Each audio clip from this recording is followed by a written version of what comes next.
So, can you tell us real fast, since you named off plants, where you get your seeds? Are you going to talk seeds?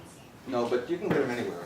But there is generally when you see those bargain deals on seeds, 10 packets for $1, they're very low quality seeds, and the germination rate probably isn't that good. So it's better to buy a little higher quality seeds. But you can get starts, vegetable starts, so cheap. So I always buy, steal, or borrow from my customers that I do a favor for, and I get lots of vegetable starts. So you don't have to be going through the catalog to buy your seeds and buy the expensive, right? It depends on what you want, though. You might want some different varieties. Like last year, I think I grew 8 different types of peppers, and year before that, I think I had like 16 different types of tomatoes. So, it's always fun to experiment. So you're more about the soil than you are about the seed? Yeah. Okay. Yeah.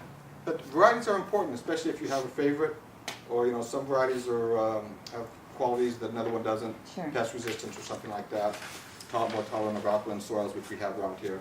And we didn't talk about pH. pH is very important, and pH in a soil, you want your pH to be just, ideally about 6.5, just a little below neutral, which is 7. And you do that by adding a lot of compost. But if you want to grow blueberries are very tough to grow here, because blueberries and evergreens, they like acidic soil, which is down around 5. And, 5 or low, but they don't like anything lower than 5. So what I do when I plant my blueberries, I have about 20 of them, is I plant them in straight peat, because peat is acidic. Peat has no nutrition, but it's acidic, and then you just fertilize the blueberries.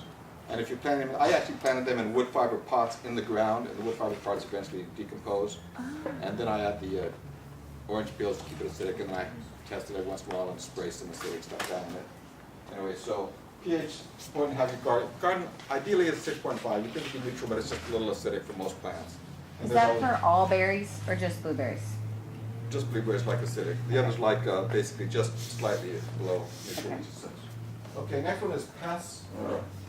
Pests are, how many of us spray indiscriminately, Just spray, we see a bug, so we just spray everything, right? 90+% of the bugs out there are beneficial.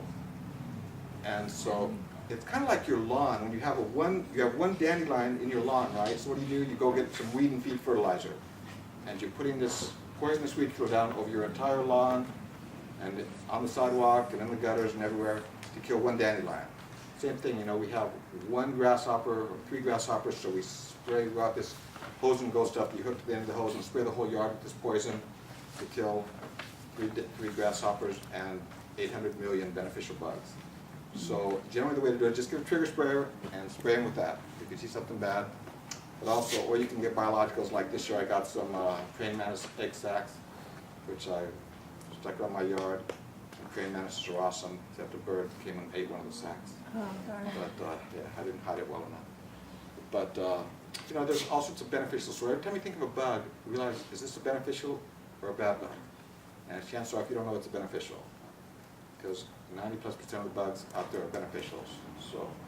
Temecula has a problem with ants. That's the only reason I get my yard sprayed. Yeah, and when you control ants, the best way is a bait. Because of bait, they take it back to the colony. But nature pours a vacuum, so you can kill all the ants in your yard and then be back tomorrow. Right, that's what So happened. the best, bar none, the best ant product out there. There's 2 of them. They're the exact same product, but different names. One is called Andro Ant Block, and the other one is Grant's Total Ant. And actually, those 2 companies are owned by the same company, so they're merging into one. But that's a bait. The bottle. What was the other one? Andro and what? Andro Ant Block, or Grant's Total Ant Killer. But the average bottle on the Andro goes around the average home about 8 times, so you don't have to use much. And you just sprinkle a little bit out. It's a very innocuous chemical, but it's a chemical. It's not recommended for garden use, but I use it in the garden if I need to. And the ants take it and they disappear. And then new ones move in a few weeks later. But ants are always a problem here, just like gophers. I noticed a gopher about 4 doors up, so I'm watching it. When it gets close to my yard, I'm going to create preventive action. I hate gophers. Sometimes those suckers, though, they come across the street into my yard from the park. Anyway, so, okay, compost. We talked about compost, a 3-to-1 ratio. And, here's the best compost, I think, in the world. very expensive stuff. But it uses Rudolf Steiner, who's a German scientist. He developed a formula for compost in the 1920s. And this is fabulous stuff. Most of the stuff you see out there that says organic, it's organic, and organic means that it was once living. You know, so rocks were not once living, and yet they're as natural as organic something. So just because something's not organic doesn't mean it's not good. It might be a natural mineral. But anyway, this stuff uses Rudolf Steiner's recipe from the 1920s. It's fabulous stuff.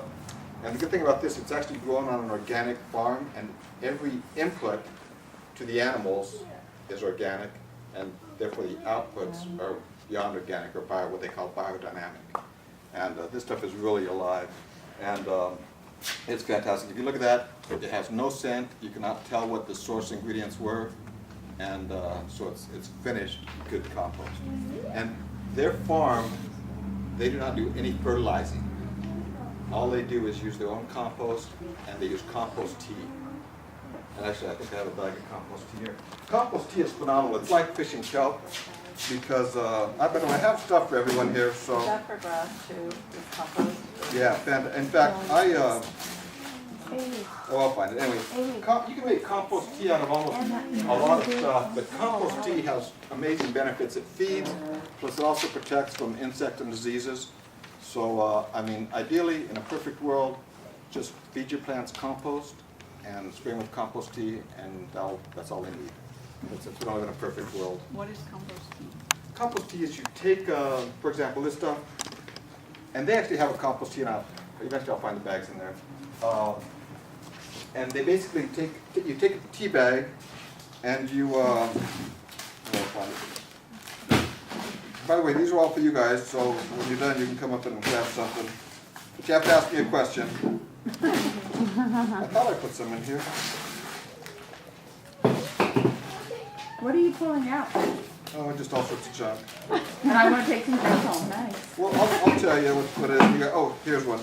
So here's a Malibu compost tea, and you just basically, most compost tea you have to aerate. For example, I make my own compost tea, and I stick it in a big 30-gallon drum, and then I aerate it for a day and feed it, because if you don't feed it, then the biology spikes and then dies. It doesn't have food. But basically, you take this, soak it overnight, and squeeze it out, and then spray it on the trees or plants, and you get phenomenal results, and it really helps fight against disease and insect. Or you can make your own, but you never know what's in your own. So, yeah. The compost tea is fantastic.